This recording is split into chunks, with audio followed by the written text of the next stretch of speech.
Someone laughed behind Harry. Turning, he saw Fred, George, and Lee Jordan hurrying down the staircase, all three of them looking extremely excited. Done it, Fred said in a triumphant whisper to Harry, Ron, and Hermione. Just taking it. What? Said Ron. The aging potion, done brains, said Fred. One drop each, said George, rubbing his hands together with glee. We only need to be a few months older. We're going to split the 1,000 galleons between the three of us if one of us wins, said Lee, grinning broadly. I'm not sure this is going to work, you know, said Hermione warningly. I'm sure Dumbledore will have thought of this. Fred, George, and Lee ignored her. Ready? Fred said to the other two, quivering with excitement. Come on, then I will go first.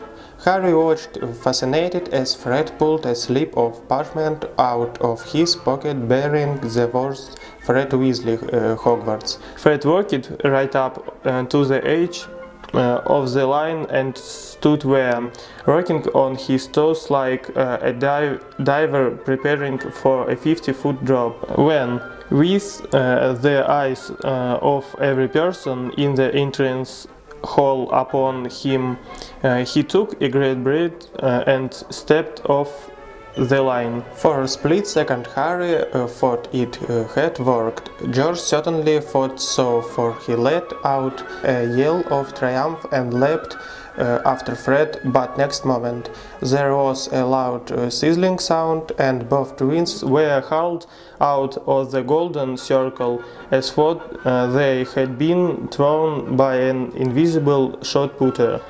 They landed painfully 10 feet away on the cold stone floor, and to add insult to injury there was a loud popping noise and both of them sprouted identical long white beards. The entrance hall rang with louder. Even Fred and George journeyed in. Once they had gotten to their feet and taken a good look at each other's beards.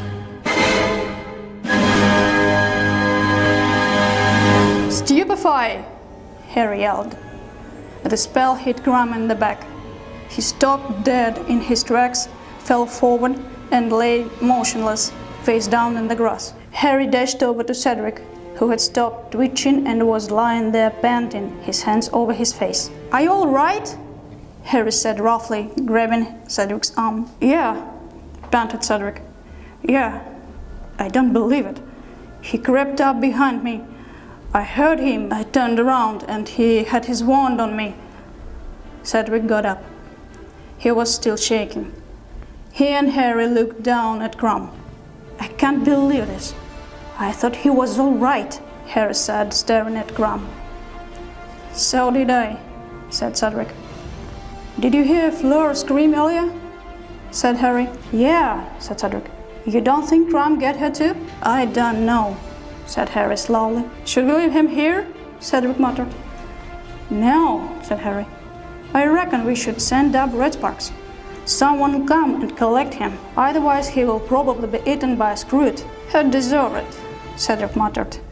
But all the same, he raised his wand and shot a shower of red sparks into the air, which hovered high above Crumb, marking the spot where he lay. Harry and Cedric stood there in the darkness for a moment, looking around them. Then Cedric said, Well, I suppose we'd better go on. What? Said Harry. Oh, yeah, right.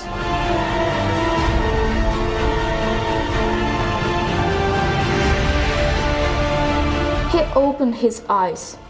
He was looking up at the starry sky, and Albus Dumbledore was crouched over him. The dark shadows of a crowd of people pressed in around them, pushing nearer. Harry felt the ground beneath his head reverberating with their footsteps. He had come back to the edge of the maze. He could see the stands rising above him, the shapes of people moving in them, the stars above. Harry let go of the cup, but he clutched Cedric to him even more tightly. He raised his free hand and seized Dumbledore's wrist, while Dumbledore's face swam in and out of the focus. His back! Harry whispered. He's back! Voldemort! What's going on? What's happened? The face of Cornelius Fudge appeared inside down over Harry. It looked white, appalled. My God! Diggory! It whispered. Dumbledore! He's dead! The words were repeated. The shadowy figures pressing in on them gasped it to those around them, and then others shouted it, screeching it into the night. He's dead! He's dead! Cedric Diggory dead! Harry, let go of him, he heard Fudge's voice say, and he felt fingers trying to pry him from Cedric's slim body, but Harry wouldn't let him go. Then Dumbledore's face, which was still blurred and misted, came closer. Harry, you can't help him now. It's over. Let go. He wanted me to bring him back, Harry muttered. It seemed important to explain this. He wanted me to bring him back to his parents. That's right, Harry. Just let go now. Dumbledore bent down with extraordinary strength for a man so old and thin, raised Harry from the ground and set him on his feet. Harry swayed. His head was pounding.